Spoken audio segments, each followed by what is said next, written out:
Welcome to the second annual Exquisite Honors, recognizing Black leadership and Black entrepreneurship in the Lowcountry.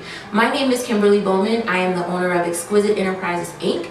We are a media and community conglomerate sharing knowledge and information in the most creative ways possible. And we are also the proud organizer of this event. I am so glad to be able to bring this event back to you guys for its second year here in Charleston. Last year was so much fun being able to connect with and recognize so many Black entrepreneurs that I just couldn't help myself but to be able to do it once again this year. I knew we're virtual, but we're not going to let COVID stop our fun. As an African American growing up in downtown Charleston, South Carolina, I have witnessed firsthand the effects that gentrification have had on the communities, as well as the spirit of African Americans in our town.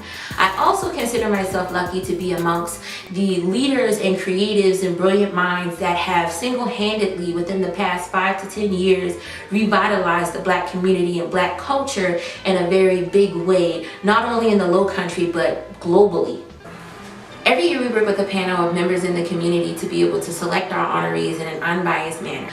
Our honorees this year were selected for their selfless ambition, their compelling influence in the Tri-County area, and their outstanding leadership. Our first honoree that we'll be recognizing is Shakima Chapman of Chapman Realty Group and Divas in Training. Shakima is always someone that I've admired greatly for her diligence when it comes to how she serves her community and her attitude when it comes to how she conducts herself. So my name is Shakima Chapman. I am the owner of the Chapman Group with Carolina Elite Real Estate. I'm also the director of an organization called Divas in Training, which is a mentorship group for girls here locally. Born, I always say, and semi-raised in Charleston. My dad was in the Navy, so I spent my early years a good bit in Virginia Beach, Virginia, traveling as a Navy child, but I've been back home in Charleston since the 7th grade, and I just enjoy being in the community, serving the community. Charleston has given so much to me, so I just love giving back to Charleston. Okay, awesome. All right, so what has been, you do, just like how you just listed, you do a multitude of things. You have your nonprofit organization, you're a real estate agent. What was an influence a major influence in your life? It could be a person or a situation that you feel like influenced you to embark on this journey. Like, most people, they might want to just say, okay, I'm just going to do this and nothing else. But you decided, okay, I want to become a real estate agent, and not just your average real estate agent. I want to be able to inspire the youth and not just this way, so yeah. So honestly, real estate, it was something that I was pushed into. I always say when God put something before you, you're either going to leap or you're going to be pushed. Well, I had to be pushed because I had a great corporate job. I had bonuses, I was traveling, and then things started shifting in my life where God was just really calling me to step out on faith and stop relying on the corporate world and rely on Him. And real estate was the tool, the vessel that He put before me. And so I made that leap of faith and stepped out into the real estate world. In regard to Divas in Training, which really is my passion, real estate is my profession, but Divas in Training and mentoring girls is my passion. And it really is, Divas in Training is the answer to the problem that I had years ago. I was a troubled teen, just got in trouble a lot. And mainly it was because of things that had happened to me in the past that I didn't speak about and no one knew about. And so I always had this tough persona of who I wanted people to think I was, so that I couldn't be in the vulnerable positions I found myself in as a child. So that's how Divas in Training came about, because I feel oftentimes like what happened with me, being that mean, tough girl, a lot of adults wrote me off, didn't really see a future for me. And so that's why with Divas in Training, I like to touch my diamonds, which I call them. These are the girls that have all kind of stuff all over them, all the dirt and the coal of the world on them. But if you take the time and chip away at them, you'll see under all that stuff diamonds. And so that's what's really inspired me, because I truly believe your purpose is always an answer to something that happened to you in your past. Okay. I love that. I think that's really inspiring. I like how you refer to them as diamonds. That's really symbolic. And you know how people say, you know, pressure creates diamonds Yes. and things like that. So that's really And empowering. if you really take away all the dirt and all the junk, you have a precious jewel. And so what I hate that people do about with, especially with kids and with girls, they don't take the time to figure out why they're doing what they're doing. They just focus on what they're doing. Okay. Awesome. Awesome. Well, describe for us, you know, I know you said that Divas in Training is your passion. This is what, you know, you feel like you've been called to do. Describe for us, you know, a particular moment maybe. It might have been, you know, when with starting the program or something that might have happened to you, something that just was like confirmation, like, okay, yeah, this can work. I can do this. Like, this is really what I'm supposed to be doing. This is my purpose. Probably for me, that came, it comes in moments from our Dream Sparkle Shine event. So Dream Sparkle Shine is a conference that we hold every year, and it's just a day of empowerment where we bring in speakers that inspire the girls, and we also sprinkle in a lot of fun so we have a good time. Just having that event and leading up to the event, having girls literally run up to me and what I remember one girl in particular was checking her in. I was checking my daughter in for youth church, and she recognized who I was from the event. She said, "Oh, you have that event?" I said, "Yeah, we have the event, and it's happening now." And she insisted that I take her money right then and there. She had been the year before, and so she was just determined to come. Or having another girl last year, we always open the event up to girls from some of the group homes in the area. I have a great support system. We always get them sponsored for free. Just having moments with them, opening their hearts out about things that happen to them and us loving on them. Because I will tell you, and you know, Kim, you plan events, leading up to the event, it could wear you out. You're literally like, why am I doing this? But every single time I question that, I always have a moment with those girls that reminds me, it's not even about me, it's about them, and giving them this space to realize that, you know, people do care about you and people are here to love on you. Awesome, awesome. And yes, I understand events. It can be stressful. It's like Yes. you get all the way up to that day and you just like, I just want this to be over. I'm never gonna, and I tell myself every year, I'm never gonna do this again. And then afterwards, it's like, well, maybe I could like, oh Lord. So next question I had is, you know, you seem like, you know, such a positive, such an optimistic person, and I just love your energy. I love the energy you bring and you share to other people. How does someone like you stay focused? How do you stay positive? How do you keep that energy? Because I know we all have our moments where we like, man, I can't You know. know, exactly. And I'm not perfect. I am far, far from perfect. Let's put that on the table. And you do have your moments, especially being an entrepreneur. It's a tough road. Sometimes it could be a lonely road. I've been blessed to surround myself with who I call my mastermind sisters, who I can go behind the veil and completely fall apart and say, hey, this is what's going on. And they'll let me have a pity party for a brief moment, you know, because we all need that space. But they're the ones that say, okay, now you're done. Let's get up and let's fix it. So I believe that's important. I think my faith is also important. And really, I think what grounds me is just how I start my day. Just really spending time in silence and meditation, because once you start, it's go, go, go, go, go, go, go.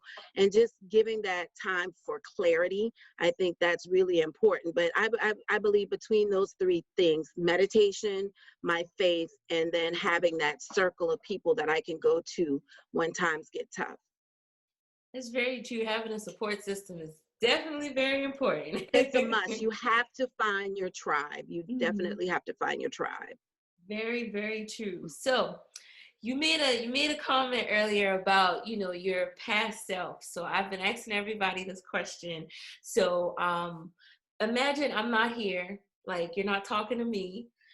Imagine you're talking to yourself from maybe we'll say 7 to 12 years ago. Okay. Imagine you're talking to that version of yourself. What advice, with everything that you've learned, everything that you've experienced, how you've grown, what would you say to that younger version of yourself? What advice would you give them? Would you shake them? Would you slap her around? I know I would want to shake make me. sure I understand the question. Am I talking to my 7-year-old self or Oh, myself 7 years ago? 7 years ago. Sorry. Okay. So that's, Yeah. about 7-12 years ago, I had just stepped out into entrepreneurship. The one thing that I would tell myself back then is that fear is a false sense of reality. Fear, I could have been out in this world and living my life on purpose a long time ago if I wasn't afraid to fail. So I would definitely tell myself that fear is a false sense of reality and that failure is just a part of the process. And the only way that you truly fail is if you fall and you don't get back up. And it's okay to fall. Just make sure you get back up. I love that. I love that. And then my last question that I had, as in, you're an entrepreneur, you are a member of the community, you're very involved.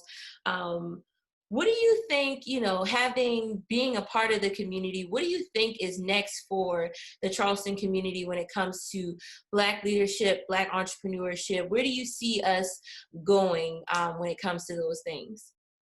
I think this is an interesting and a polarizing time in history.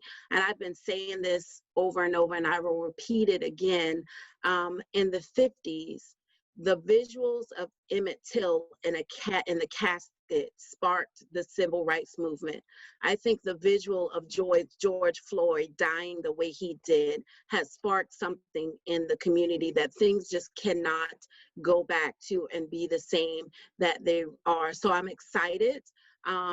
I've been in Charleston most of my life, so I've seen a lot of changes, but I'm excited. And I don't know if it's just because I'm in the entrepreneurship world to see the number of entrepreneurs and business owners that are springing up. I'm loving the support for Black-owned businesses, and I'm also loving the support that we're getting from our other brothers and sisters who are outside of the African-American community, who I think, seeing those visuals have shaken them up and they've joined the cause. So I think the Charleston community, we may have been sleeping, but I think we're woke now. I love the collaborations. I think we still have some tough fights to fight, but the thing is, warriors are rising up and people are ready to fight. Awesome. Well, I think that was good, a good sense of direction that you just gave. I really love that. So last thing, I want to give you the floor. If you have any information you want to share, any thank yous you want to share to the community, anyone in particular, and how can people find you? How can people support you? How can people support your diamonds? Okay. Well, thank you, Kim, for taking the time to do this. A lot of times when you work with your head down and you don't even look up. So thank you just for the honor. And then also congratulations to my fellow honorees. I know a good deal of them, and I know that they are amazing people in the community. So it speaks volumes just to be measured against them. I will say, if you want to, and then thank you to my family. I do need to stop and thank my family, because living the life that I live, sometimes they just have to kind of go along with me and they allow me the space and the place and the support to do that. So thank you to my family, from my husband, to my daughter, to my cousins, to my siblings, to my parents. I really am blessed with a great support system who they have just made me believe that I can do amazing things sometimes when I don't even think I can do them. So I have to say thank you for them. To support my organization, you can go to divasintraining.org. That's where you'll find information about Divas in Training. We are looking for new partnerships. We were doing mentorships in the schools, but of course, COVID has killed all of that. So we are looking for new partnerships when things open back up. And then my business is the Chapman Group SC.com. I also have a website on purchasing a house from a faith-based perspective based on my book, How to Possess the Land.com. And you can find me on any social media platform at the Chapman Group SC. Our second honoree that we'll be recognizing is author Desiree Middleton. Desiree is actually the mother of two of our honorees from last year. I met her through them, of course, and I just became so impressed with her ambition, her diligence when it came to assisting her daughters in their entrepreneurial efforts and even her own. My name is author Desiree Middleton, and I am a very new author in this game of writing and publishing books. I'm coming up on my 1-year anniversary actually next month. So that's very exciting. I was hoping to plan some major stuff, but Sister Coronavirus is here, and she's not letting anybody be great. Yeah. But basically, yeah. So again, I'm Desiree. Oh, whoops, my battery thing. And I'm an author and a full-time entrepreneur. I'm a mother of 3 and a 2-time divorcee. People are always like, why do you mention that in your introductions? I mention that because it's a part of what brought me to who I am and to what I'm doing right now. So when I first started writing books, I started writing at a very young age. Writing has always been in me. English was always my favorite subject in school. I was a little nerd when I was in like the 7th grade. I was reading at like a college level. So it's just kind of always been in me. And the past 3 years of my life has been a little bit traumatic. And being an adult, you have so much responsibilities and when you have so many things to do and to take care of on a daily, I didn't really have an outlet to be able to release a lot of the emotions and a lot of the things that I was dealing with and a lot of things that I was going through. So in turn, I was kind of shutting myself off. So I realized that I had to find a healthy way to just, release some emotions that I was feeling from relationship issues to financial issues to social issues to just everything that I was dealing with. I had to find a healthy way to vent. So I turned back to my love of writing and started writing. And I shared some of my writing with one of my friends who lives in California. And she was like, Desiree, this is a book. Like, you need to publish this. And I was like, no, I'm just going to write. And so I continued to write. And the more I wrote, the more I started thinking like, can I be a published author? Like, can I really do this? And so I then began to write with the intention of publishing. And so I reached out to Mr. Aaron Mobley, who is a publisher here in Charleston, and he helped me with all of the steps, with everything that I needed to do to get my very first book published. And my first book is called Finding the Beauty in Ugly Situations. And here comes my 3-year-old. Hi, She's close the door, fine. baby. She's like, who are you talking to? My first book is called, we're at home, so. Hi, Taylor. But, Hi. She's like, hey, keep it down. My first book is called Finding the Beauty in Ugly Situations. I know.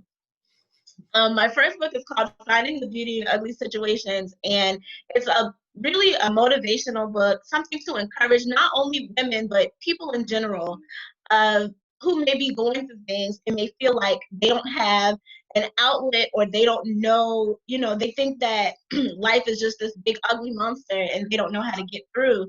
So I talk about a lot of personal issues in that book, and but I kind of also give insight on how I got through a lot of those things.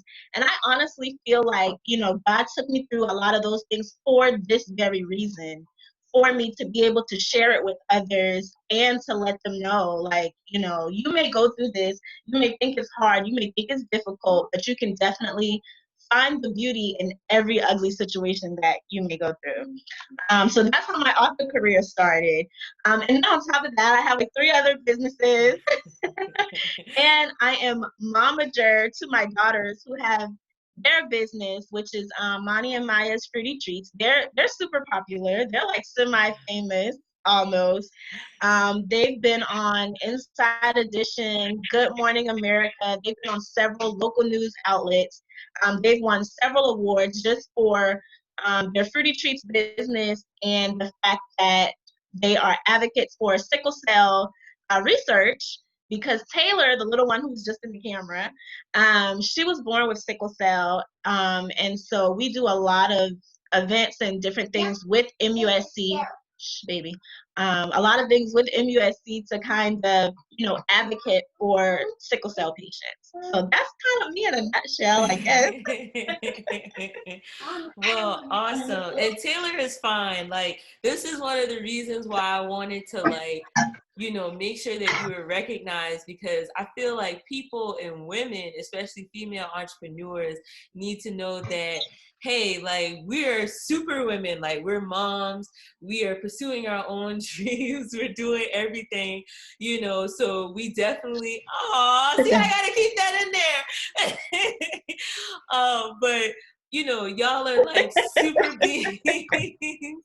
Y'all are super beings when it comes to everything that you're doing. And I think it's a wonderful thing to be able to see a woman as successful as you pursuing her dreams, supporting her kids, being an awesome mom, regardless of life's stereotypes and other foolishness in the world. So no problem at all having her there. Right, exactly. And that's a big thing. Yeah, and it's crazy because, having 3 children has really had to bring the creativity out of me, and that's part of the reason why I was pretty much forced out of corporate America, because I chose being a mom first. And that was a little bit, traumatic for me, because I really loved my career and I really loved what I was doing in corporate America. I was doing human resources. I was a human resources manager, and I really loved my job. And I expected to retire from my position, but I definitely cannot, I had to make a decision. Like, I cannot choose between taking care of my, my ill child who has an illness that she was born with and that she probably will die with, because we don't have a definitive cure as of yet. Now, there have been some medical things that have come out, but nothing has been a definitive cure. So, I can't choose between, do I take my daughter to the hospital today because she has a fever, or do I go into work for 8 hours? Like, I couldn't, that wasn't a decision that I ever wanted to have to make. I didn't want to ever have to choose, because I am a single mom and because it is just me. I have to do everything. So I didn't have a choice. So, I was practically forced out of corporate America, and I just had to find a way to make all of the ends meet. And that has been through, writing books and selling them, and, having all of these other businesses. No, I know you talked about, your daughters and how ambitious they are, and, their businesses that they do, as well as, the forces of life that have kind of propelled you into being an entrepreneur, so that you can be able to provide for your family and things like that. Why were you, or I don't want to say why, but what was a major influence for you to be able to stick with entrepreneurship? What about entrepreneurship was it that you were like, okay, I'm going to stick with this. This is something that I think I'm good at. This is something that I think I can really do, blah, blah, blah, blah. If that makes sense.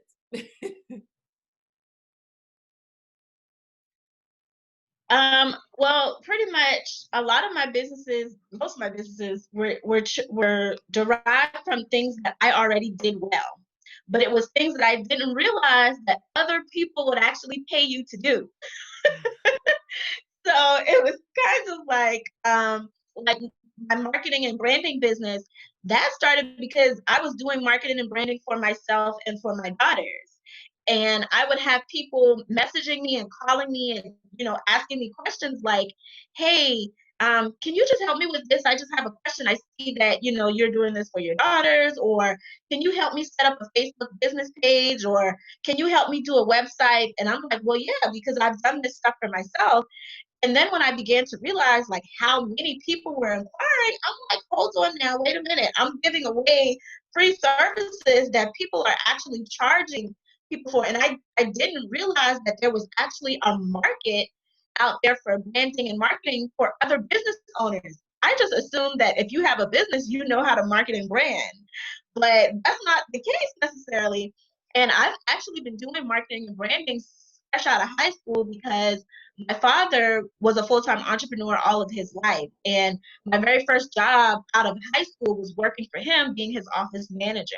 So I did all of his advertising, all of his marketing, all of his branding for his transmission company. So it's like, it was like second nature to me. It was like just stuff that was kind of like made sense, that was kind of like common sense.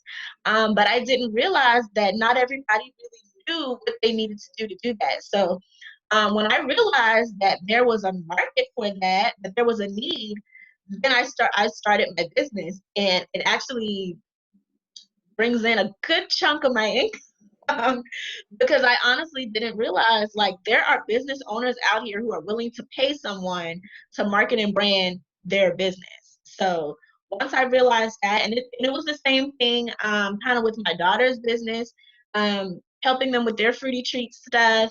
It was kind of like just like second nature. And even for them now, it's been a learning experience for them, but they've actually branched off and started other businesses besides fruity treats. So both of them have their own separate business now, and then they still have fruity treats together.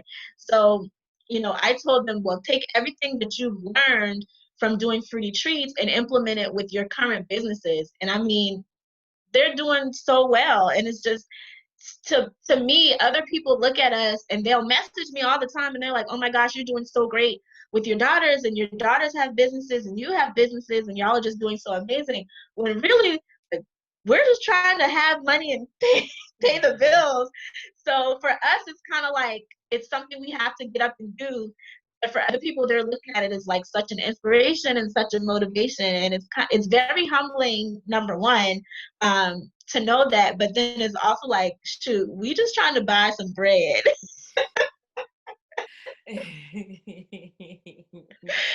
So yeah, it's just, but I mean, there's a market out here for everything, and people are out here willing to pay for services. Just like my eyelash extension business, I didn't realize that there was a market for that, and there's a huge market for that. Like, women love to have beautiful eyelashes.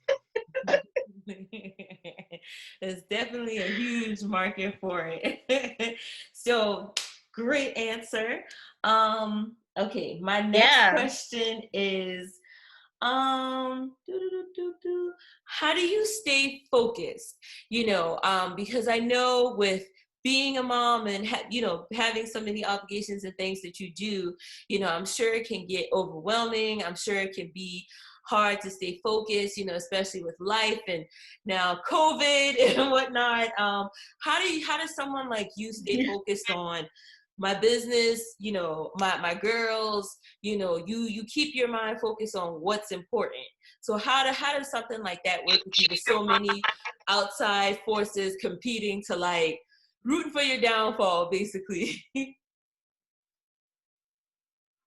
Yeah, it's a lot really trying to, especially working from home, when you are trying to run several businesses from home. You have the children now who are out of school, they're virtual learning. It's a lot.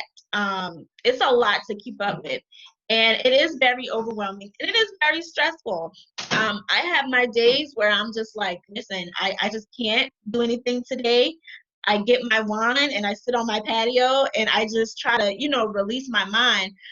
One thing that I am trying to get back into is having more self-care days for myself, because I find that I'm pushing so much of my time and so much of my energy into my businesses.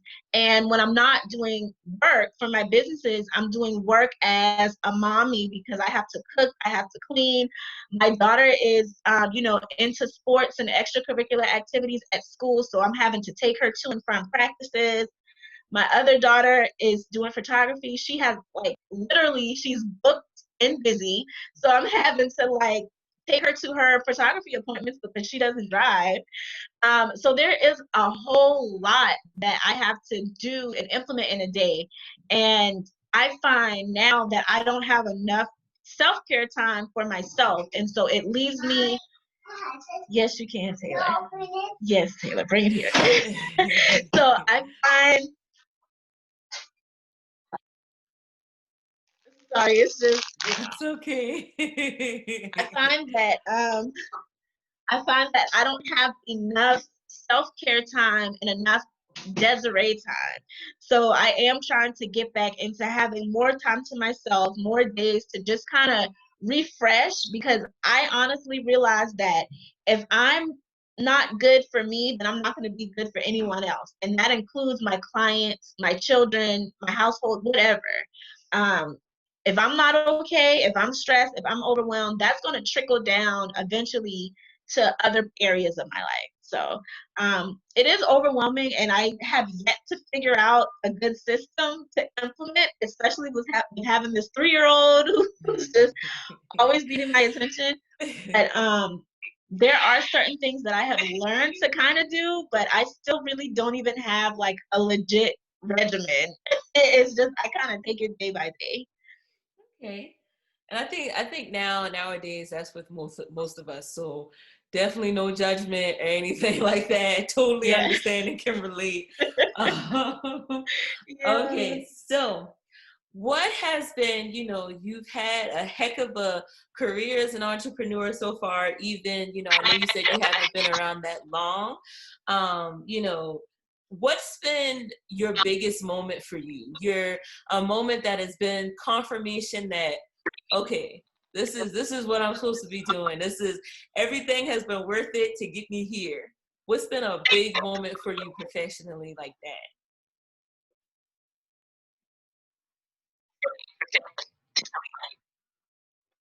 I would have to say when my very first book came out. Just being a child, I come from a family of very influential people.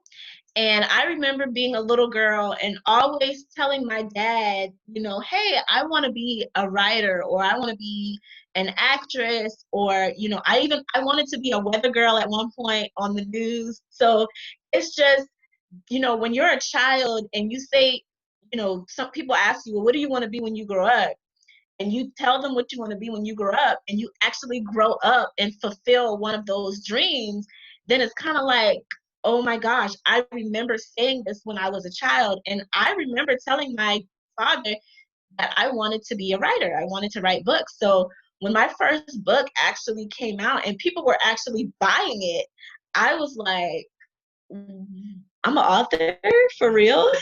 It was very overwhelming, because it was kind of like, you talk about doing this thing for years and years and years, and then life happens, and then you kind of just forget about it, and it kind of falls by the wayside, and you move on into other things. And then it's kind of like full circle, it comes right back around. One way or another, God works it out to where you actually fulfilled this purpose. And for me, it's just like, I know that writing and I know that being an author was my destiny. And so when I actually, when it actually came to fruition, it was very mind blowing, because I honestly had threw that dream away years and years and years ago. And so I never thought that here it is, in my 30s. Wait, Taylor. I never thought that in my 30s, that this thing would come full circle and I would actually, become an author. And that also lets me know, it's never too late. It's never too late, regardless of what you want to do, regardless of, what dream you have. If you fulfill it at 18, if you fulfill it at 30, if you fulfill it at 60, as long as you fulfill it, it's never too late, and it doesn't matter when it happens in your life, because I definitely didn't think that, you know, that dream of mine was ever going to come to fruition. And I definitely never would have thought people would actually be buying it and actually be waiting on next books. Everyone's like, well, when's your next book coming out? I'm ready to read the next one. And I'm just like, really? Like, y'all really want to hear what I got to say? So that had to have been the best part of my professional career. Just really publishing that book and actually having people to follow me, actually having a fan base and people who are actually interested in reading my books. That's like mind blowing to me, and it still is. It probably, Taylor, stop. It probably always will be very mind blowing to me. Awesome. Well, I can definitely relate to that, because I know as an author as well, like I know how empowering it can feel. Like, yes, I did this. I'm one of the greats now. Like I'm doing something impactful and important. So round of applause once again for you. Thank you. See, Taylor getting you right. She like, okay, mama, hold on. Before you answer the next question, let me get you right. Yeah, like that's your manager and your hairstylist, okay? She like, hold on, let me get my girl straight. Yeah, you know, she's preparing herself, so she's preparing for her destiny, I guess. Well, she has an outstanding examples that she lives with, so she know what time it is. So my next question is, what do you think, what do you think as an entrepreneur is next for you? You know, we are in Charleston, which has reputations of places that are oftentimes discouraging and what's the word I'm looking for? The crabs in a bucket mentality and things like that.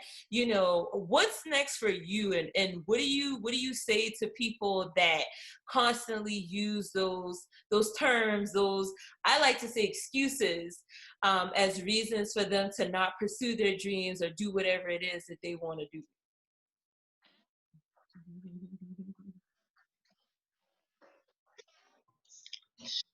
I definitely, Taylor, please.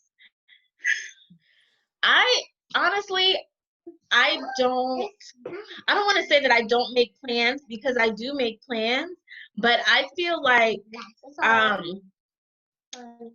I have fulfilled dreams that I didn't think I would ever be able to fulfill. Pretty much anything that pops into my mind, I at least try to execute it. If it's something, I feel like if it's something that I can dream, then it's something that I can definitely do.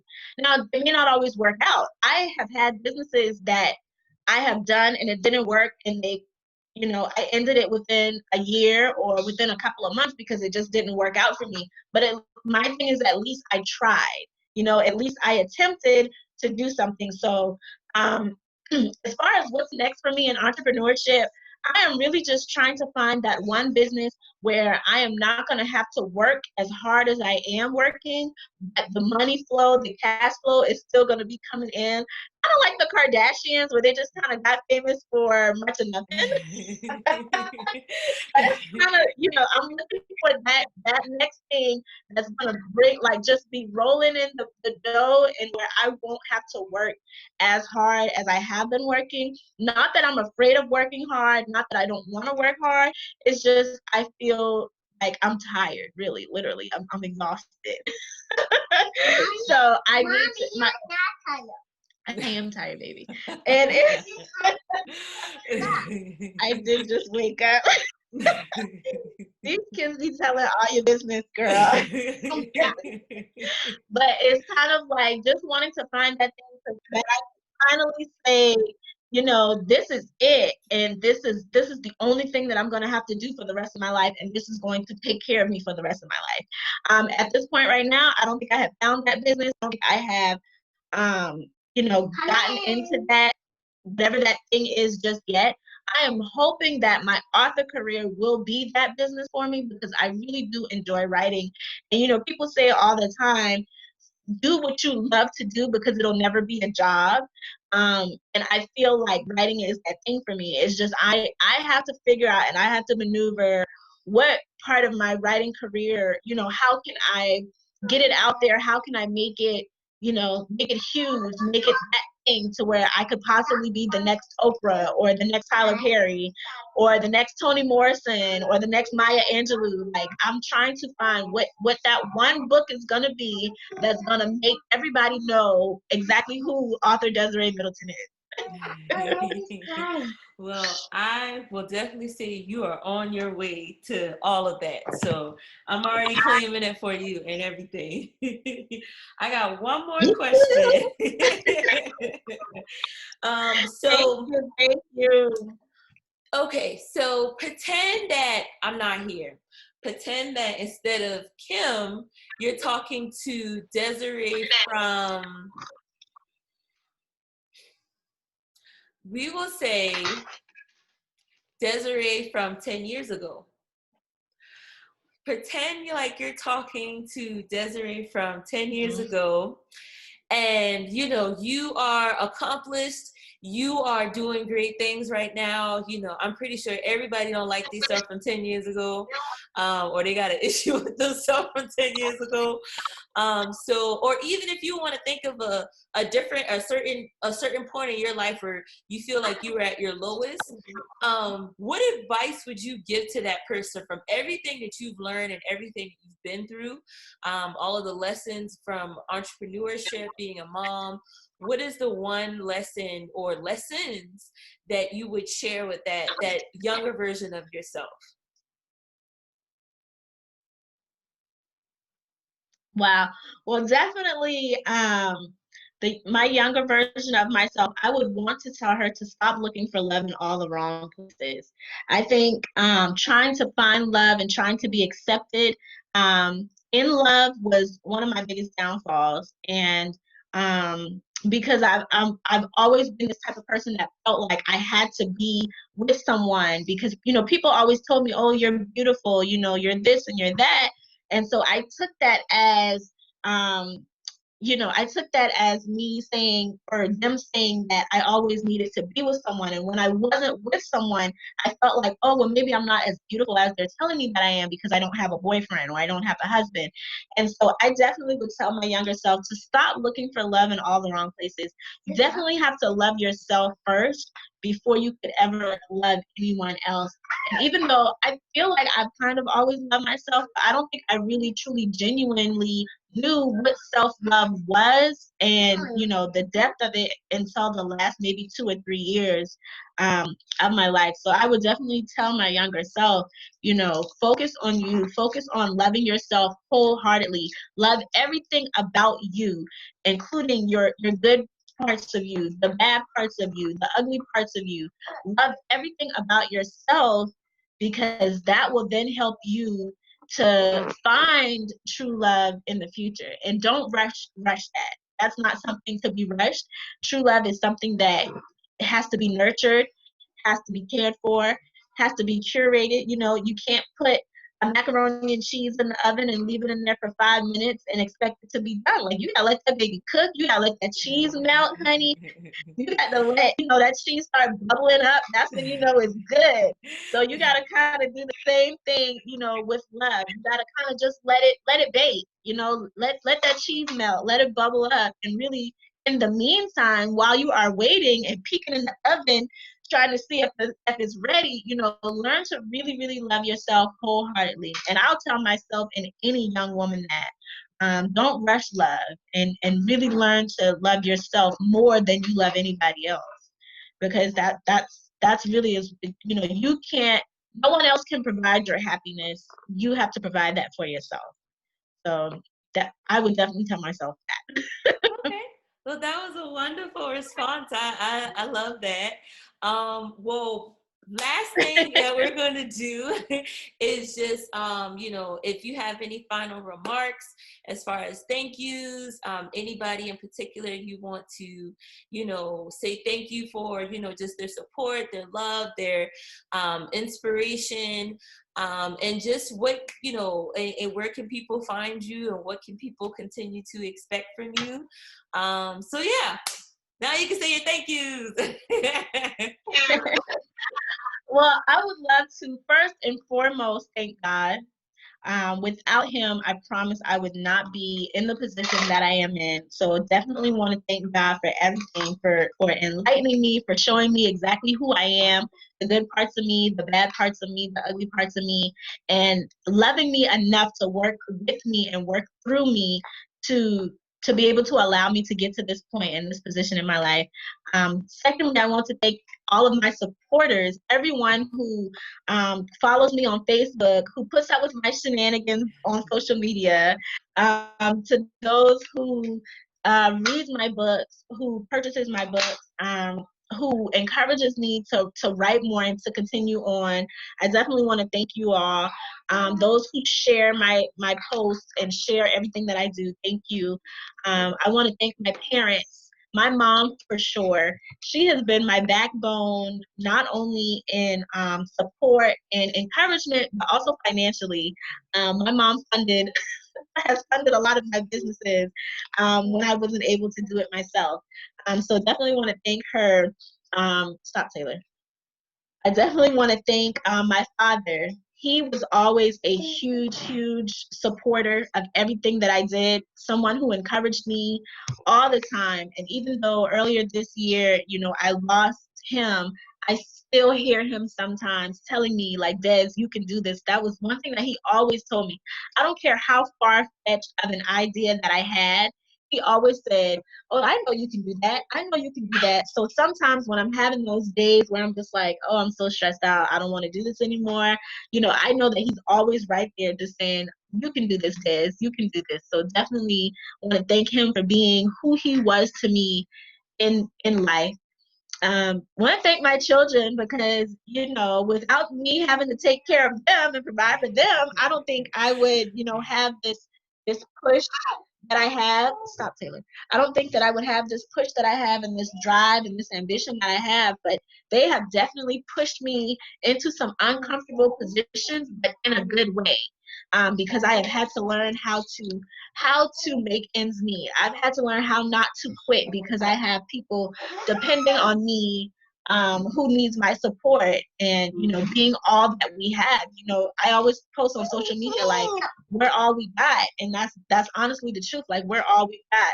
And so I've got to make sure that not only that I am doing my part for my girls, but also make sure that I am teaching them how to do their part for themselves, because when I'm dead and gone, I need them to know, like, okay, my mama taught me this, I got this, I know how to take care of me. So definitely thanks to them, because they're definitely the reason why I go so hard. And just want to thank everybody. Again, I want to thank you, Kim, as well, for even wanting to recognize me on such a platform, honestly. And I thank everyone who has not heard of Author Desiree yet. You won't hear about me soon. So I want to thank you all in advance for your support, and just, anybody out there, everybody out there, anyone that has ever supported me, done anything to help me, been a part of my life in any way, shape, or form. All of my English teachers out there who taught me how to write proper English and proper grammar throughout all of my years of elementary, middle, and high school. I thank you all as well, and just any and everybody out there. Again, I just want to thank everyone who has supported me in some way, shape, form. We're going to take a quick break in between honorees to be able to give the floor to someone that we actually recognized last year. I wanted to bring her back this year to be able to share some inspiring words, and to be able to I wanted to bring her back again this year to be able to share some inspiring words. Regina Douglas is just such an inspiration when it comes to her fierce nature of how she approaches things, how she serves her community, and her just overall personality. You just love her to death. Anybody that knows Gina Mocha just can't help but fall in love with her. So where do I begin? My name is Regina Douglas, and I'm a community advocate, parent liaison, special needs supporter,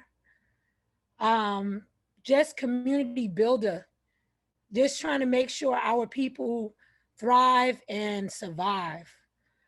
Just trying to make it easier for the next person, trying to elevate people, you know, trying to let people know that representation does matter. No matter if you're in the LGBTQ community, whether you need identification as a Black female, as a Black plus size female, just as a dark-skinned woman in general. I just want to be able to highlight that and give that back to the community, because I was young once, and to have a role model or someone to look up to was very important to me. Those influences that they did, I can never forget. They actually shaped and molded and crafted my life and my journey to where I can say that I'm proud to stand today, to be looked at as a leader here in Charleston, South Carolina. My journey started when I was 9 years old. I started babysitting, but by 11, I started my dance group. So giving back to the community, sowing that seed, started very young for me. When most people are taking it or just watching others, I was fighting and advocating for the youth while I was a youth, just trying to make sure that they were never left behind or left out.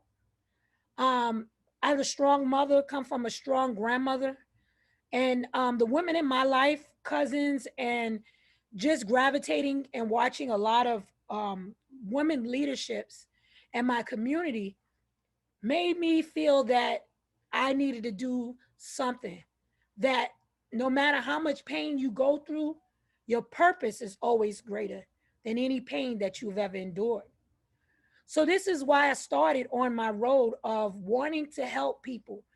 And it took maybe about 4 years ago, when I had almost a near-death experience and a blinding experience, that really told me that it was time for me to start really doing what I wanted to do and love again.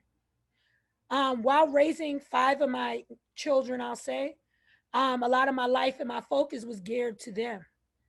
So 10 years ago, coming to Charleston changed my outlook. And it really put the fire under me about going back to school, as I was pushing them to complete their levels in school. So I went back, like I said, got my master's. It's never too late. That's one of the things that I'm trying to tell you. I'm 43 years old, and I look at the accomplishments that I've done or seen, or the people I've encountered. I'm just grateful. And I know that God was totally behind me in that. Just like now, I'm running for school board. I'm already a constituent board member for District 20 in Charleston, but now I'm running for the bigger board, the consolidated board. Why? Because I really want to make more change. I really want to make sure that equity, equality, and inclusion is on this board, that diversity is within our curriculum, that our children are no longer facing injustices or feeling that there are racial disparities. I just want to see them thrive.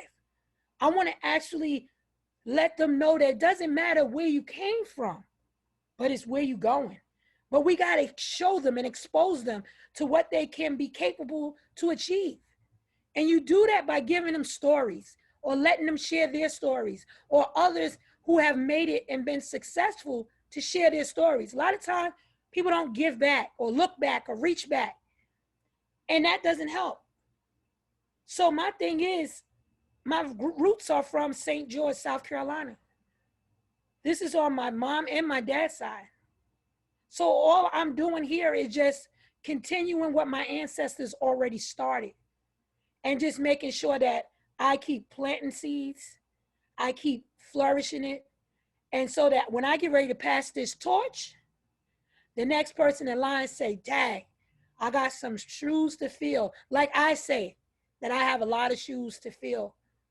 So I'm just wanting to make sure that the journey is positive for the next person to come, that we are making a difference in our communities, so that our society can be that much greater for our next generation. Thank you. You know, you're a very involved person in the community. And, you know, I know you said your roots are in St. George, but, you know, you are a Kamya. Well, I like to say a Benya here in Charleston. It's okay.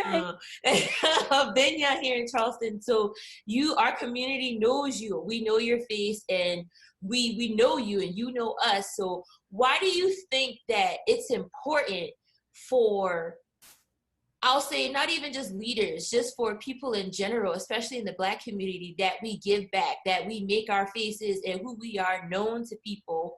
Why do you think that's important when it comes to furthering, inspiring the youth and things like that? My thing is, if you step in that role to be a leader or consider yourself to be a leader, they're, like I said, generations behind. It's important for them to see people that look like them, talk like them, walk like them, live like them, so that they can have something to identify with, something they can relate to.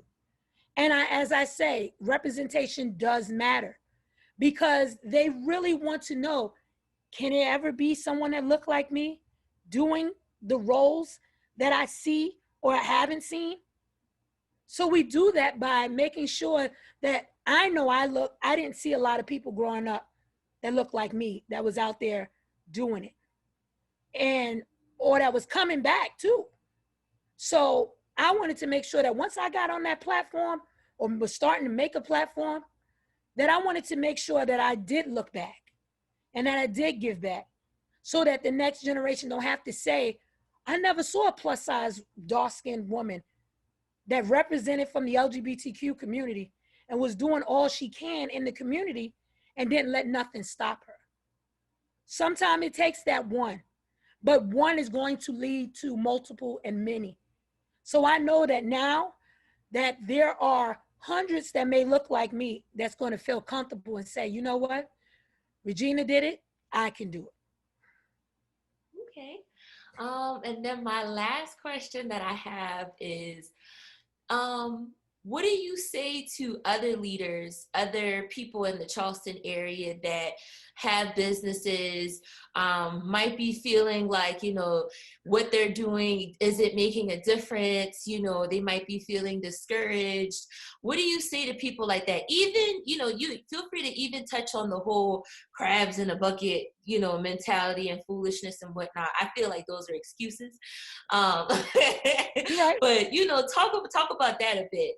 My thing is this, even if you're helping one person, when Charleston Black Pride, which I'm the founder of, started, we only had maybe about 5 people believing in it. They were saying that Charleston wasn't ready for that. They already have a pride here. Why are you going to reincarnate and bring another thing here? Why are you trying to bring divisiveness into our city? Why are you even bringing LGBTQ of color into our city? And I say, because we need it. So for those that's out there starting businesses, I don't care if there is 20 of the same thing. Because when you go in the grocery store, what stands out and what brand people choose to buy, there's 10 different mayonnaise. But if someone decides to buy a certain particular brand, it's because it stood out. Maybe they had a special slogan. Maybe they had a certain nature of how they do it. Or maybe you just wanted that price today. But it doesn't discourage the other ones that's still on that shelf. They are still going back out there, and people are still putting it back out there. That's for businesses as well. Don't give up hope. Someone may buy your product sooner or later. But my thing is, always have that goodness in you. That crab in a barrel mentality is indoctrined from slavery, where we was always trying to fight to see if I'm going to be better today. Is the slave master going to love us more today? We don't have to do that anymore, because we have to start loving ourselves. When you love yourself, you don't have to worry about the next person that's doing a similar thing, but no one can do it like you. No one speaks like you. No one sees the vision that you have like them. I don't care how similar it is. You see jeans, there's 30 pairs of jeans, all at different prices, maybe even look the same blue jean. Well, what inspires someone to go and get that particular blue jean? And you have to always see your business as that. Everybody right now is doing hair. I'm from New York, one of the biggest cities, where I can walk down the block in Brooklyn and see a hair salon here, a nail salon here. I mean, they run across the street from each other, but they're thriving. They're doing sales on different days. They're partnering with each other. We may not see it because we're not in their business world, but they've learned to coexist. And they learned to be able to still stay around, because I don't see none of those stores closing or going out of business. And they're not fighting over, oh, I got my Chinese restaurant right here. Why are you set up across the street? Or I got my African shop here. And why you say, I got my fruit stand on this corner and there's another one on the other corner. Nobody's worried about that. They're all trying to make the same dollar. How you promote yourself is on you. Your business is you. It's a representation of you. Has nothing to do with anyone else. And who all is, this big word, oh, they're copying me, they hating on me, or they're coming for me. No, you gave up hope is the reason why you're not soaring. And the thing about it is, if you're a creative, you'll never stop creating. Like I said, I'm a writer. And how I know I'm a writer? Because at 3 a.m, I get up out of the bed and I have to write. Sometimes I put a good post out 5 a.m. I never thought it was going to be that strong. 5 a.m. Sometimes 9 o'clock. I got another something come to my mind. I know I'm an empowerment person. I'm putting out something positive because I'm doing this religiously because this is my passion. This is my calling. I go scroll through Facebook all the time and I see positive messages. I don't get discouraged. I just wait for the one time for me. And I don't wait for likes. The like was that I liked it and I felt that I needed to put that out there because someone may need that message that I'm putting out there. So even if I see 2 hearts or 1 or none, I know someone actually read it. Because there's nothing on Facebook that no one actually doesn't look at. So you're right about that. I don't let it bother me. I don't. You are 100% right about that. Somebody looked at it. Yeah. They don't have to like it, but I know they saw it. So you are 100% right about that. This next honoree is someone that I have known for a great deal of time throughout my entrepreneurial journey. Pastor Thomas Dixon is someone that we've all come to know and love as well over the years for his fierce activism and dedication to the community on causes that are most important to us. I'm Pastor Thomas Dixon. I'm a Lowcountry social justice advocate, although my advocacy extends beyond the borders of the Lowcountry throughout South Carolina and actually nationally. I sit on the National Board of Trustees for Brady United, which is formerly the Brady Campaign to End Gun Violence. And I've been working in our community in order to make the lives of common, ordinary people at the grassroots level better.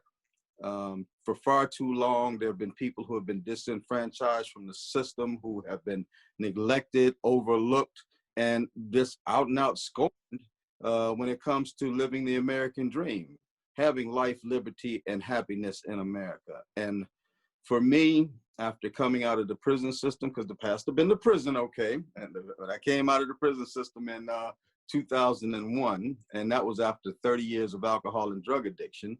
But I knew that there was a plan and a purpose for my life. So for the last 19 years, I've spent trying to ensure that the lives of people are enriched in what's touted as the greatest country in the world. Because I've seen for far too long how people have been discarded and disenfranchised from becoming success and prospering and living the good life in America. It's time for the end of that. And that's what Pastor does. So those kind of people I've definitely experienced. I've experienced somewhat all types of people that are standoffish. You know, there are those who, for whatever reason, I don't know whether it's a cultural thing here or what, but who are afraid to actually engage and address the issues that will benefit them. And I don't understand that. I don't get that. So for me, regardless of who thought what or who wanted to get involved, I said, okay, I know this needs to be done, so I need to be about it. And then the other side of the coin here that is really even more discouraging than those people, and that's the people who live here and were born here, but they don't accept somebody that comes in and wants to do the work in the communities that they're not even doing the work in. I don't understand that. I don't understand. I've had more people who were born here who would disparage me because I'm a Kumya. I'm not a Benya, but disparage me in the work that I do because I wasn't born here. When the reality is the plight of the Black man in America is a universal plight, whether you're born in the South, you're born in the North, the East, or the West. It's a universal plight. Racism, if we look at the amount of Black men and women that are being killed by law enforcement, rogue cops with law enforcement, it's not unique to this area. It's everywhere. I can walk into a store here and be followed around the same way I can walk into a store in Chicago and be followed around simply because of the color of my skin. The neighborhoods are left neglected.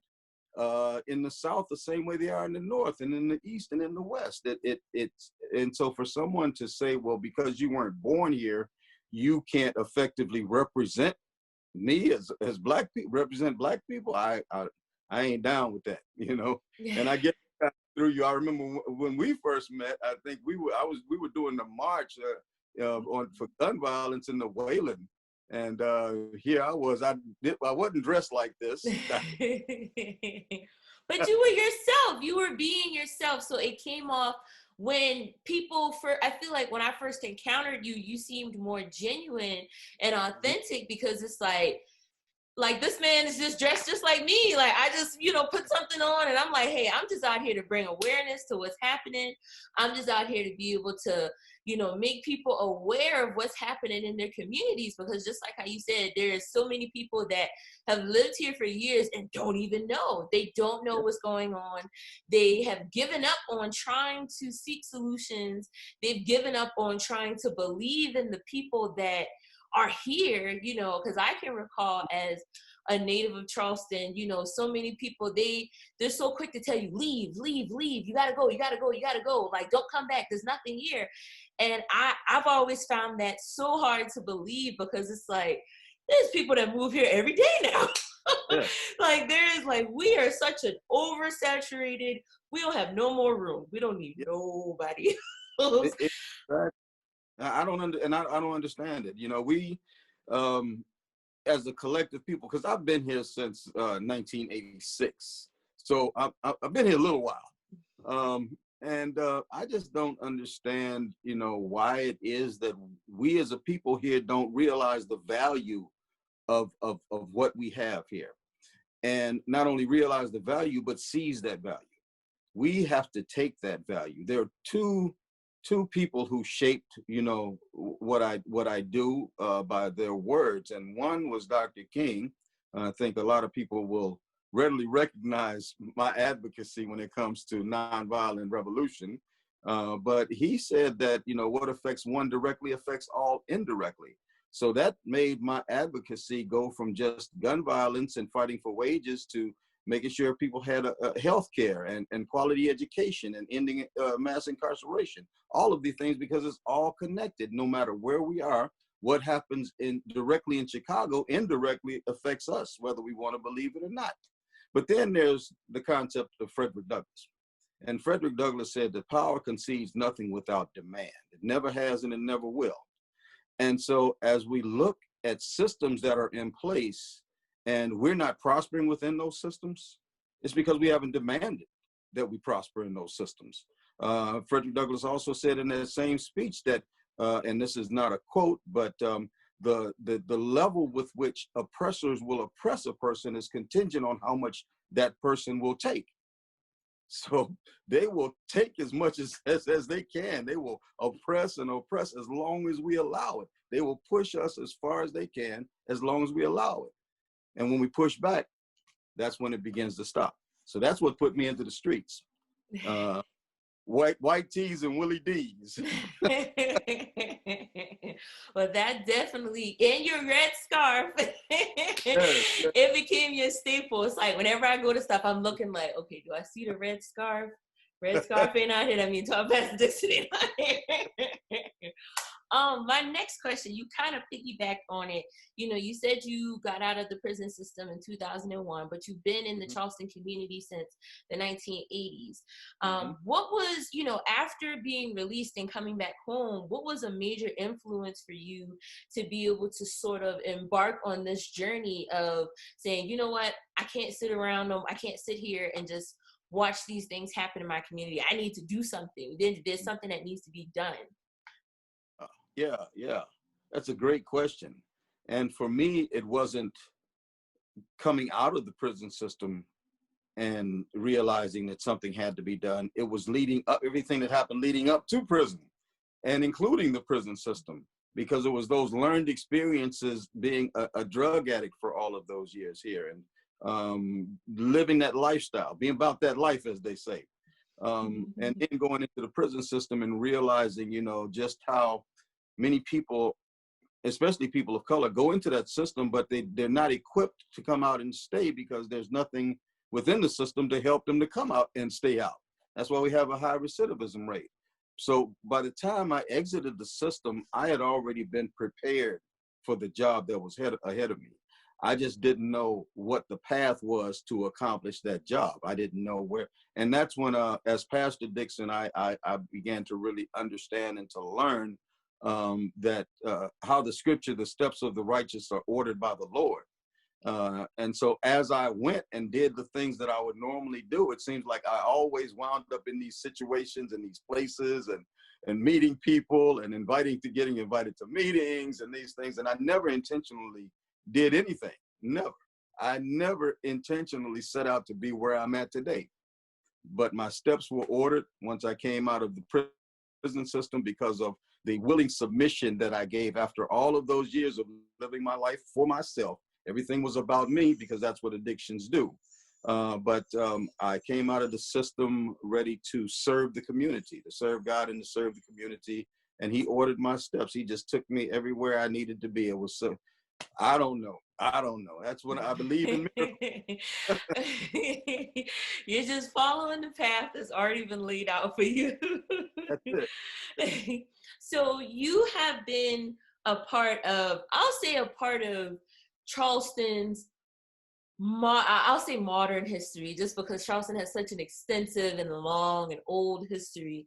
I'll say you have played a big role in a lot of big moments, good and bad, in Charleston. And I'm pretty sure there's so many things that you can probably say, this was a big moment for me, this was a big moment for me. But what do you think, and I can think of Manual 9, Walter Scott, so many different things. What was a big moment for you, or one of your most memorable moments where you were like, yeah, this is what I'm supposed to be doing. This is it. Oh, wow. Wow, that you got it easy. I know that was a tricky one. Yeah.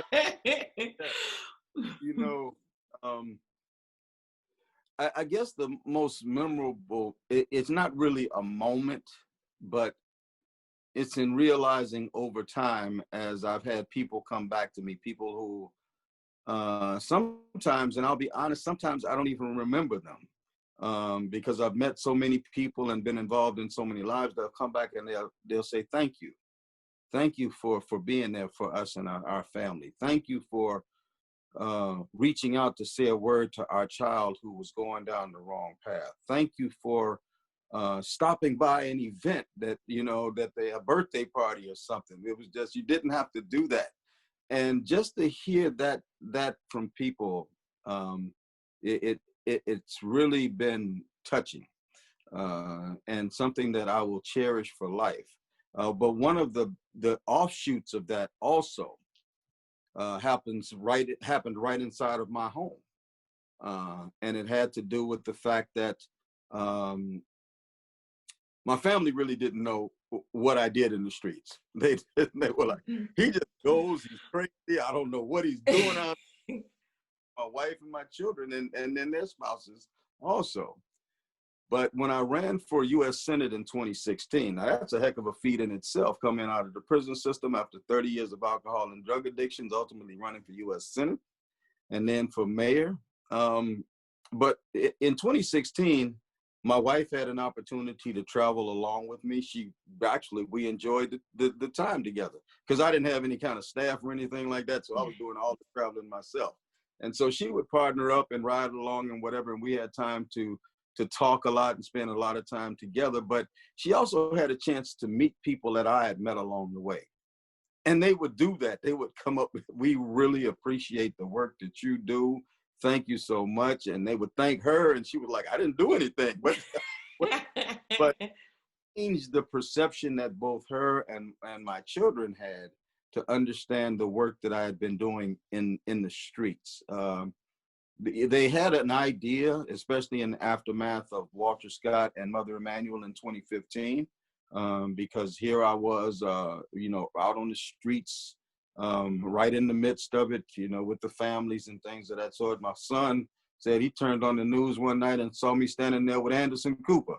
He was like, Pop. I told you about that moment for me, and I saw you, and I was like, Mom, I know. And she was like, you don't know that, man. And I'm like, that red scarf. I was like, I know that scarf. And they were like, in the aftermath of that, and then moving into the senatorial campaign, especially with my history prior to 2001, the alcohol and drug addiction, they were like, wow, he's doing it. He is really making a difference. And for them to acknowledge that and to say that did my heart just good there. It made me feel not justified, but full, accomplished.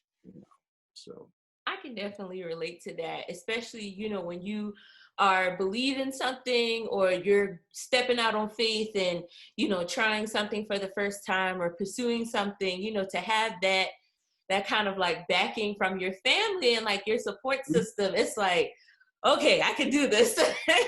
You believe in yourself, but it's like when you have other people that see what you're doing and they see the value and, see the impact, it's like, okay.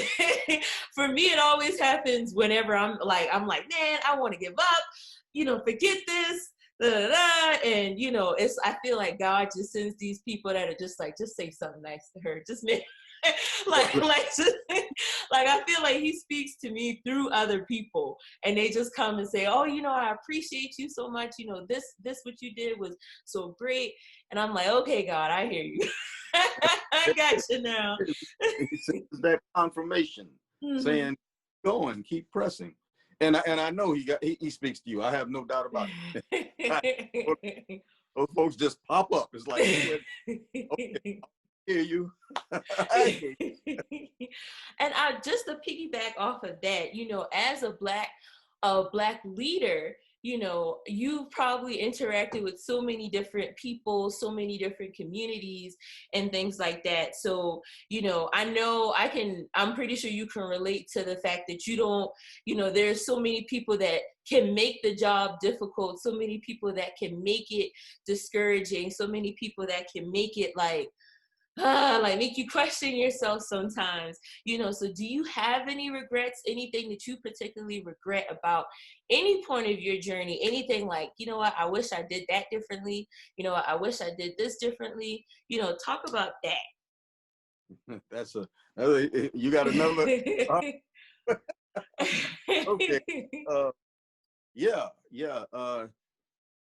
That's the amazing part about the activism and the steps of the righteous being ordered by the Lord.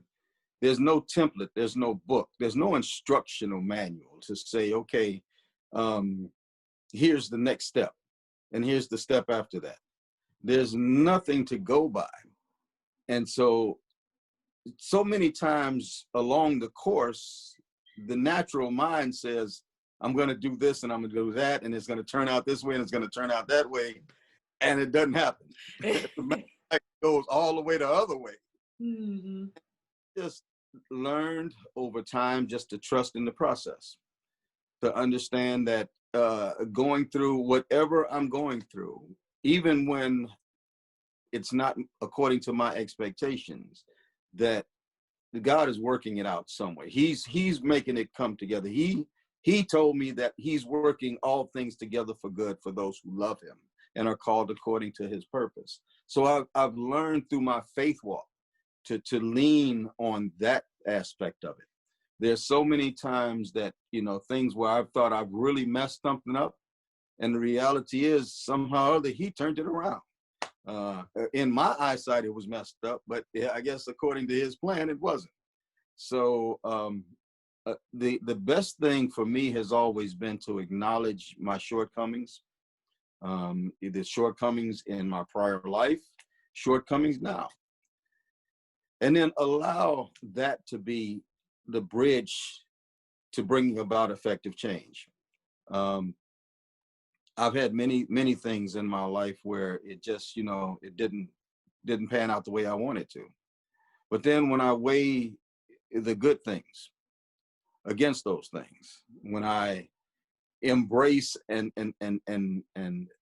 just hold on to the good, those mistakes, they just happen to just be side notes, and, you know, or you know, what do they call them? The cliff notes at the notes at the bottom. The footnotes. The foot of a large, when all of the large print, because I am old. I am old, so I have large print. When all the large print are all these different things that were successful during the life, you know. And I will encourage anybody to, you know, embrace the shortcomings, pick yourself up, dust yourself off, and get back out there. Get back out there. Keep pushing. Keep pushing. Praise until something happens. Okay, so my next question is, picture yourself from 25, we'll say 30, 35 years ago. Picture that person, picture like I'm not even here, and picture you're talking to that person.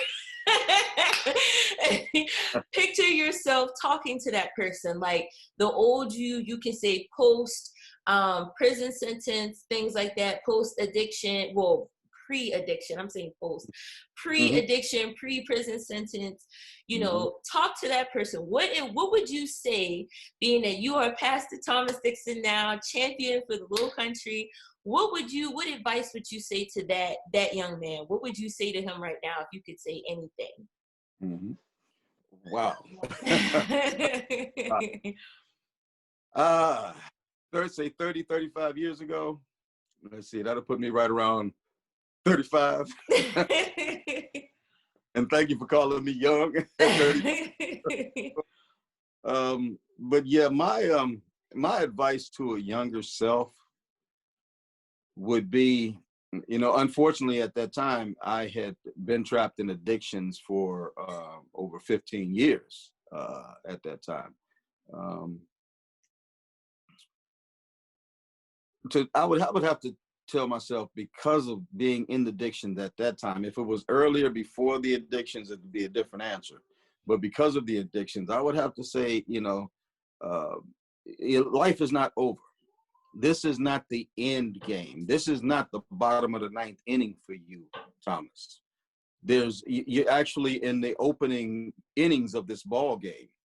So keep playing.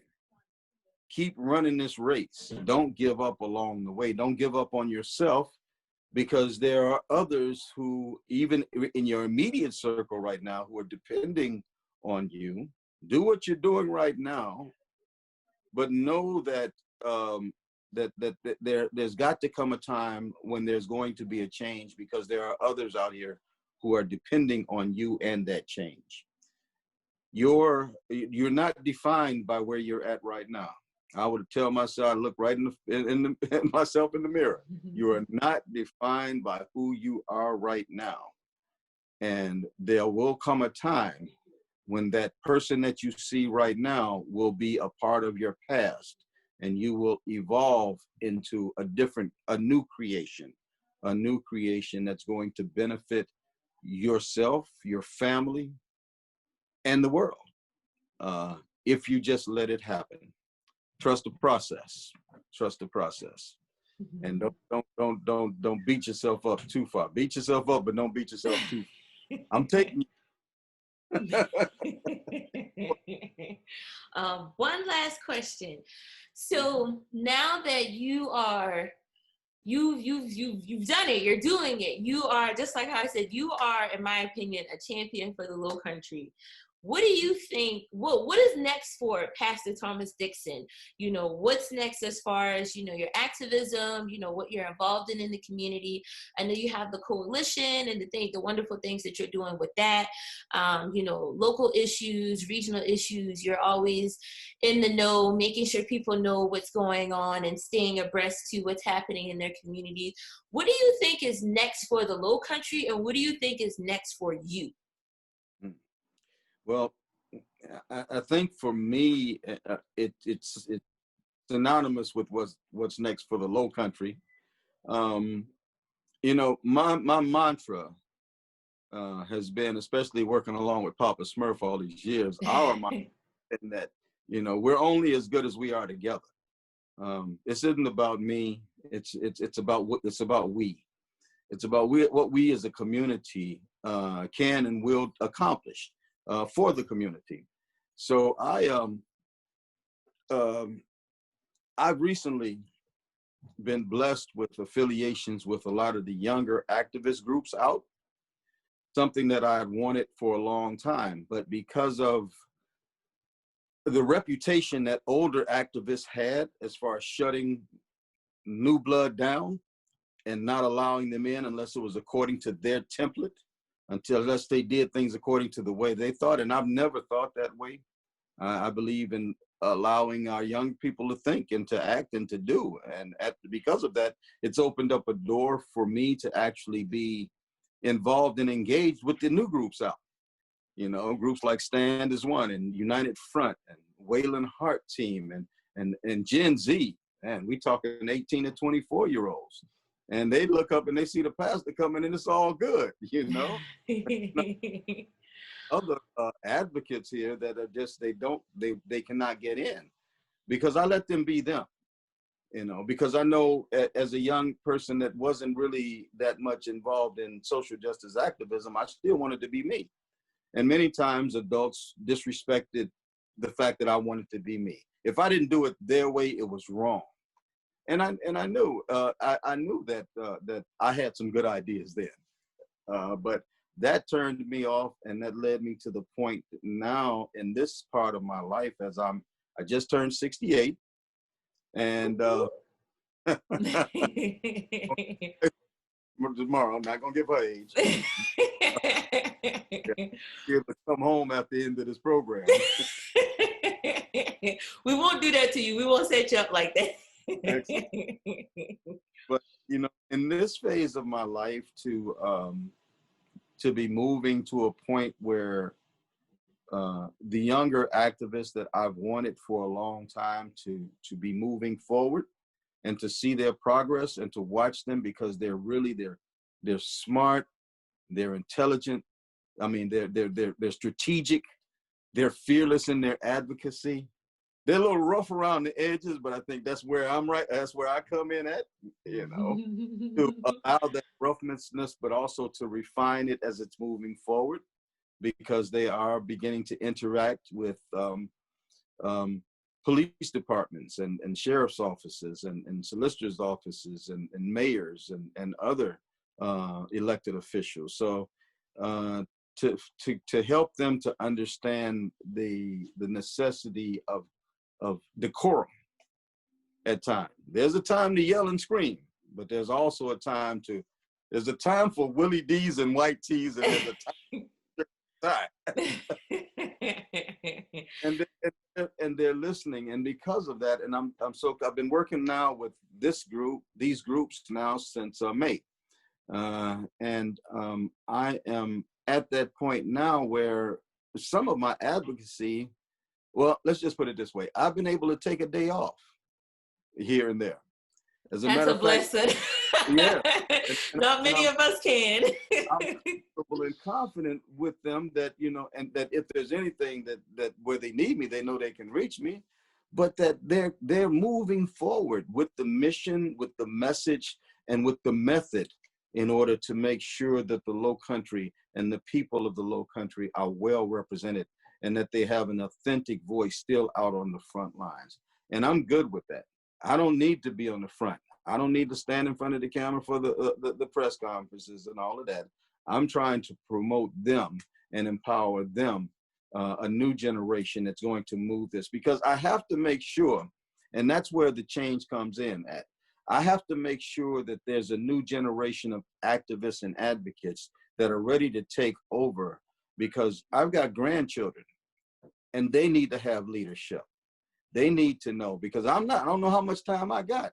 I'm not going to be here as their leadership. So I need to make sure that there's effective leadership in place when I leave. And to cultivate that leadership now, it's one of the greatest things that for me has happened in my life. And to see the fruit being born on the tree, the activism tree, it's just a great thing. And it's good fruit. It is good fruit. I'm really, yeah.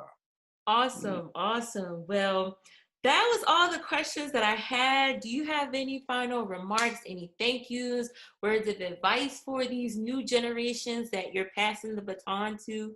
You know, any other people you want to thank for just their believing in you, their commitment to you and your cause? You have the floor. Wow. Well, first off, it's such an honor to be recognized by Exquisite Honors in the second year. And yes. Be named among such esteemed honorees as Desiree Middleton, Shakima Chapman, and Eric Jackson, just people that I idolize, look up to, and inspired by. For our community, you know, we have settled for less than greatness. We come from greatness.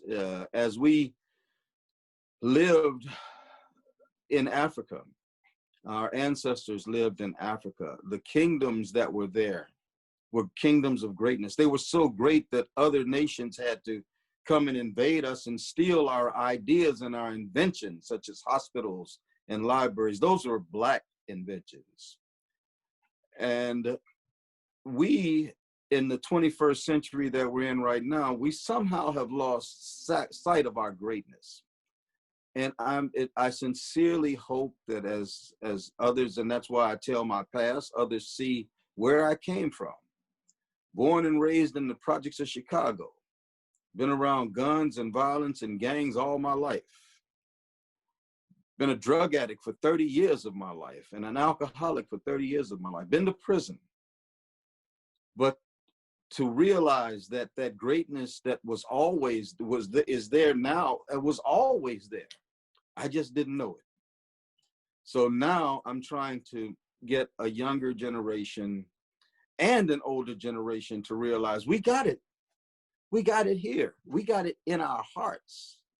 All we have to do is tap into it and use it. We have to seize the time. We have to make sure that other ethnicities understand that we are important, that we matter, that our voice matters, that our lives matter, that we are the foundational people of the earth, and everything that has come forth on this earth that's been good has come from Black people. We didn't invent gunpowder. We sure didn't decide to put it behind a metal piece of ball and shoot people. We did not invade other nations or anything like that. We didn't come to America, a land that was already populated by people of color, and proceed to take it over and bring disease and things. We didn't do those things. No, we were brought here. Our people were brought here without our consent. We built this nation without getting a dime for it. And all we got was brutality and violence and rape in return. And until now, we're still getting that same. But the same greatness, though, that was there in Africa before all of that, it still resides in our hearts. We just have to tap into that and make sure that we're demanding as a people. Power concedes nothing without demand. That we as a people demand accountability by those that are in charge, or move them out of the way and put people in charge that we know will work on our behalf. It's time for Black Lives Matters to really matter. And it needs to matter to the general population, but it won't matter until it matters to us too. Last but certainly not least is our final honoree, Mr. Eric Jackson of R3 Inc. As a fellow native of downtown Charleston, South Carolina, it warms my heart to be able to see someone so dedicated to the youth and communities of Charleston and always looking for ways to be able to go above and beyond to make a difference in someone's life. Well, my name is Eric Jackson. I was born and raised in Charleston. I think that's one of the things that they admire so much. I'm an educated Geechee man. But no, I was born and raised in Charleston. Graduated high school from Charleston. Left in 1995, went into the military. After I came out of the military, I just came back, and that's when I started my community work, just volunteering, working with the football teams that my son played on, and just took it from there. Started, working for the city of Charleston, worked my way up the ranks. And then after, maybe a 3 or 4 year stint with the city of Charleston, I established R3 Inc. And I think that's what kind of made R3 Inc. strive, is like we just was a spinoff from the city of Charleston recreation. And we just implemented some social emotional developments into the sports arena. And I think that's what kind of helped us, elevate ourselves. Okay. All right. So, you talked about, how you're an educated Geechee man, born and raised here in Charleston. I know as someone who's born and raised here, left and came back, what would you say was like a major influence for you to come back and actually, get involved in the community the way that you have? You said you feel like the, R3 that you started was like a spinoff of the, recreation department with the city of Charleston, but what kind of influenced you to say, okay, I'm going to go in this direction? Well, I just the relationship with the kids. I saw a lot of them focusing on sports and not really taking school seriously. I wanted to originally start off with an AAU basketball team, but when I started practice and just started to see some of the behaviors of the students that I was working with, I said, we can even practice basketballs. How could we travel? So I went back to the drawing board and just started developing partnerships with organizations that have been doing it for a while. And then we just started partnering with like MUSC Health and all these different types of organizations that were already in place.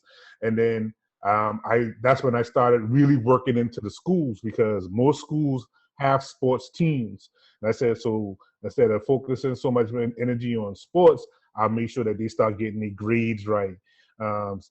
For the student athletes that really wanted to play on the next level, I'll make sure that they had the SAT scores, ACT scores, the clearance house, and all those type of things together.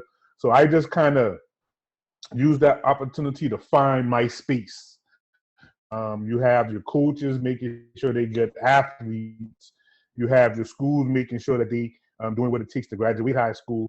And I just tied all that together just to make sure that they were just good people ready to graduate into the world. What do you feel like was one of your biggest moments of, it could be starting the program, maintaining the program, expanding into the other amazing things that you've done?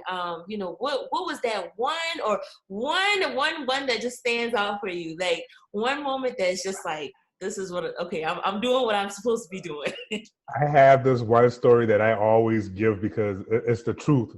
I had this kid named Desiree, and he came from DJG, straight from DJG, and to the Boys and Girls Club, and we was like, yo, what's up? What you want to do? And man, this kid was so talented, man. He was crocheting, he was rapping, and he was just I was like, we just used to have some real conversations like, yo, what's up with school, man? When you gonna get back in school? So we help him get back into school.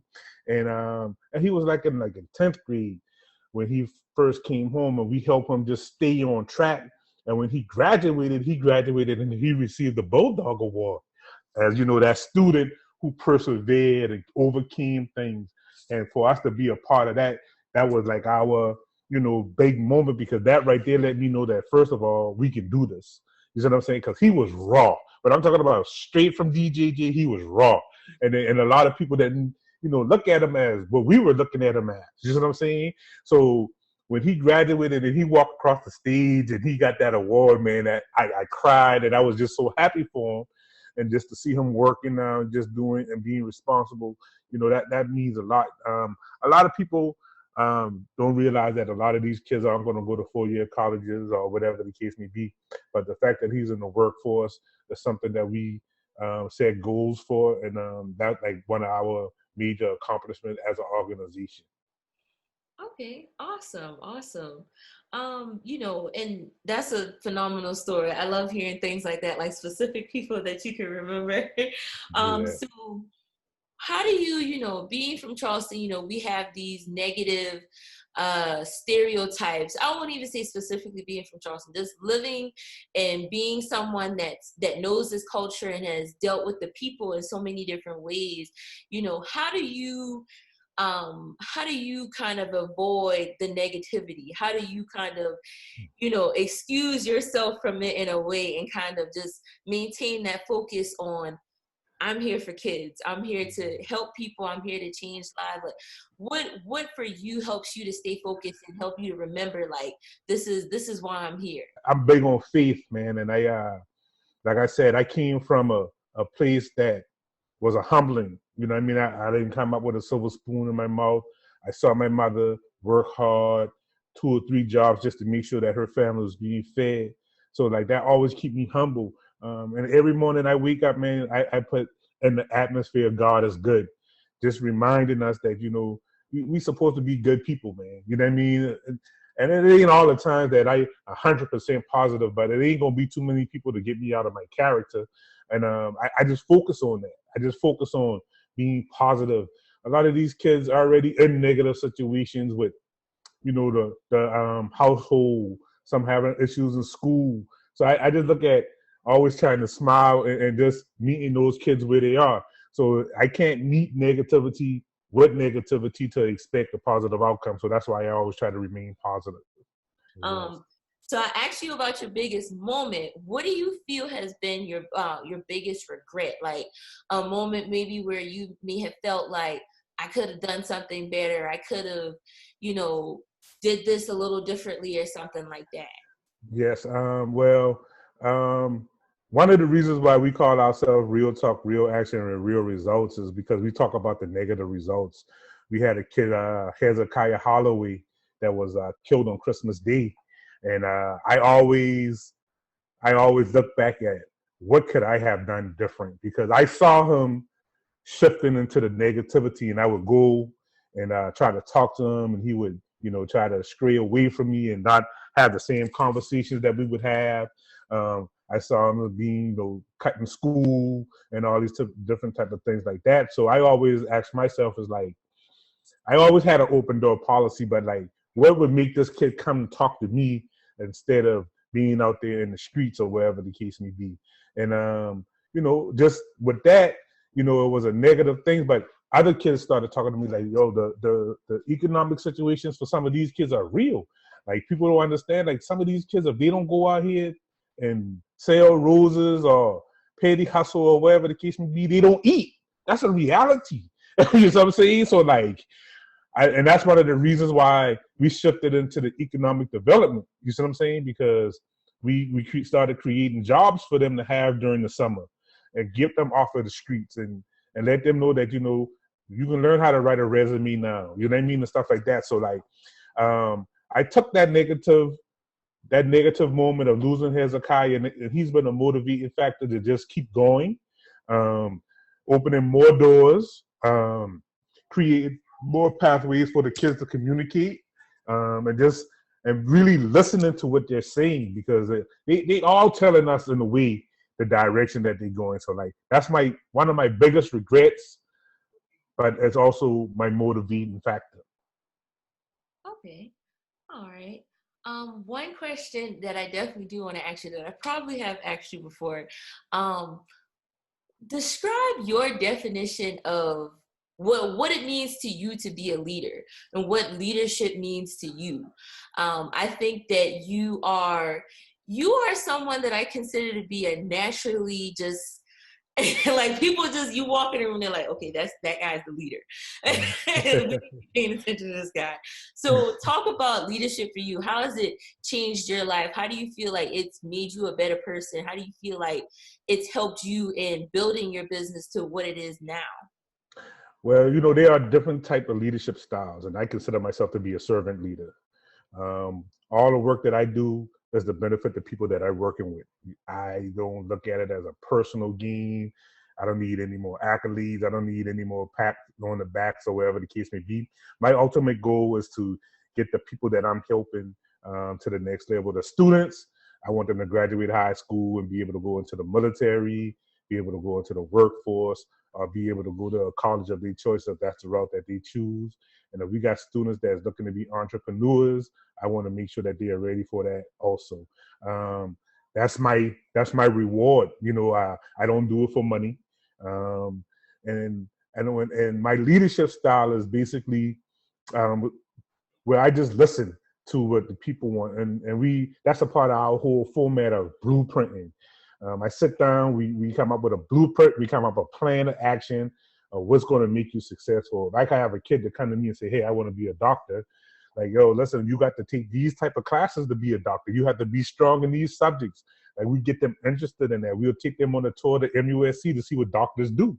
You know what I'm saying? So like that's, and I think like that's a real thing, because once they realize like, listen, this ain't 4 years of college, just like 8 to 12 years of college, and give them the realities of like, you see a doctor on TV, like that's TV. Like the reality is you got long shifts that sometimes people don't even notice.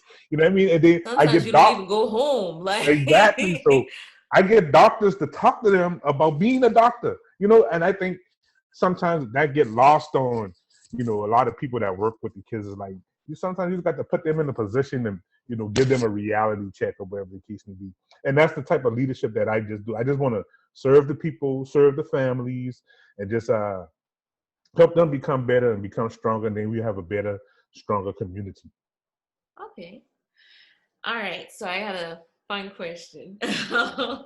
So picture yourself. Okay, picture like you. I'm not even here. You're not even talking to me. Picture you're talking to yourself from 15 years ago. Wow. Picture you're talking to yourself 15 to 20 years ago.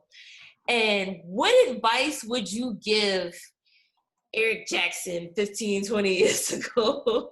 I always laugh because I think of my response to myself like, girl. Oh man, that's a good question. But so 15 years ago, I really would have said, invest the money. You know what I'm saying? Invest it, have a financial literacy, and just understanding money and credit.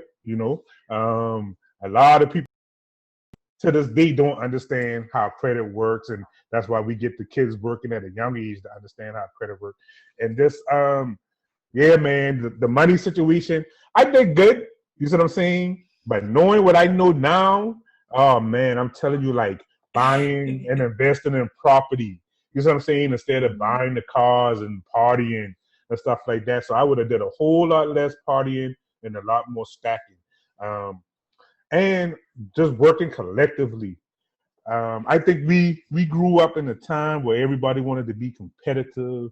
A lot of kids came up playing sports and stuff like that. So we always came up in a competitive environment. Like, I want to be the best dancer. I want to be the best cheerleader. But when you're adults, you got to learn how to start working collectively.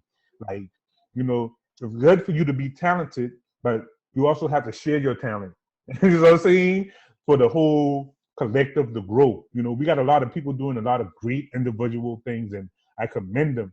But, you know, when it comes to working collectively, we have to work on that, because my success can only take me as far as my success can take me. But if I help 10 people be successful, that can help the community grow. And that's one thing that I really learned, and I wish I had learned a little bit earlier, is working collectively. We got it now, so the only thing we can do is just keep on pushing. Awesome. So last question. What do you think is next for the Lowcountry and the youth of the Lowcountry?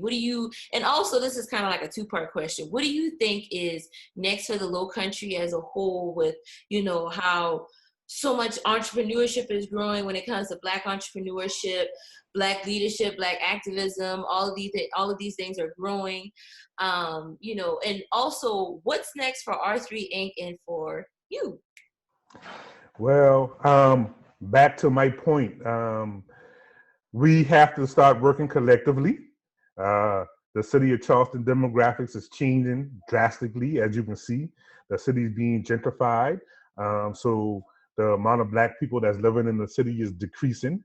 So that's why there's even more reason for us to come together and work together to keep our businesses striving and thriving. That's, as you know, me personally. That's what we're going to be working on. As you know, we've launched a consulting agency. We've launched a Lowcountry Black Parent Association that really focuses on educating our parents and assisting our parents, because I work with the kids, but I wouldn't have kids if I didn't have parents. So that's another thing that we have launched. So out of R3 Inc., we have launched other, you know, businesses, for-profit and non-profit. But for R3, we are about to start doing coding classes for the youth. So get them into coding, because that business is booming. Charleston is going to be slated in the next 5 to 10 years to be the Silicon Valley of the South. So like, we want to be able to have these kids getting these type of jobs. And one of our co-founders, Kimberly Jackson, is going to be leading that effort and getting the kids into coding. So that's one thing that's going to be doing. We expanding our office spaces, so we'll have an office in West Ashley and in downtown. That's going to be major too. So just expanding our base and just expanding to reach more kids, getting more kids involved, and just really getting them engaged in what's going on around the city. One of the things that I always tell people, man, is people don't understand how much of a jewel Charleston is. Like, we have people coming across the world to come to our city. So I want the kids to be tapped into that. We're known for selling art. We're known for being historical. So why aren't we creating historians? Why don't we create Black historians to tell our history through our lens? And that's some things that we're going to be working on, is making sure that that's a big business. Those historians get paid a lot of money. And then we are about to get an African-American art museums. We should be filling that place up with our kids and our families. So like, that's something that we're going to be working on most definitely in the future. Well, that is definitely awesome to hear. So I'm very excited about that. That's all the questions I have. I don't know if you have any final remarks you want to give, any thank yous or anything like that, where people can find you, how they can support you and support your cause. Yes, well, I just want to say thank you to Kimberly Perino Jackson, that's my wife, and David White Jr., that's our CEO, Native Charlestonians. And they're really the brains behind the operation. A lot of people see me all the time, but they're the one who keep the motor running, man, and keeping us where we need to be. I want to thank our board of directors. Most of our board of directors are born and raised in Charleston. So we just thankful to everybody who have supported us over the year, all our future supporters. Yeah, just check us out, man. We at www.ther3inc.org. And you can check out our website. Right now, we have an after-school homework program. It's online, it's virtual for the students that are struggling with some subjects. You can reach out through online, and we can help you out there. I also go into school, so if parents need some like lunch buddy type assistance or somebody just go to the school and check on the kids, you can go to the school, add my name, Eric Jackson, to the mentor list, fill out an application, and I'll just go check on them and make sure they're having a good day in school. And that's just the type of things that we're doing. We're working on some in-school programming for the alternative to suspension and expulsion. So we just want to keep our kids learning, man, and engaged in the learning process. I hope that you guys have enjoyed all of the inspiring and empowering words that all of our honorees have shared. I'm so grateful that I'm able to have a platform where I can be able to share stories and bring attention to leaders like this in our community, to be able to give them the flowers and attention that they deserve, in hopes that they'll continue to inspire future generations and also be able to continue their work in the community as of now. To learn more about my organization, Exquisite Enterprises Inc., feel free to visit our website at www.exquisiteenterprisesinc.com. After this video, you are welcome to head over to the Exquisite Honors website to be able to learn about some other exciting Black-owned businesses in the Charleston area and how you can support them also.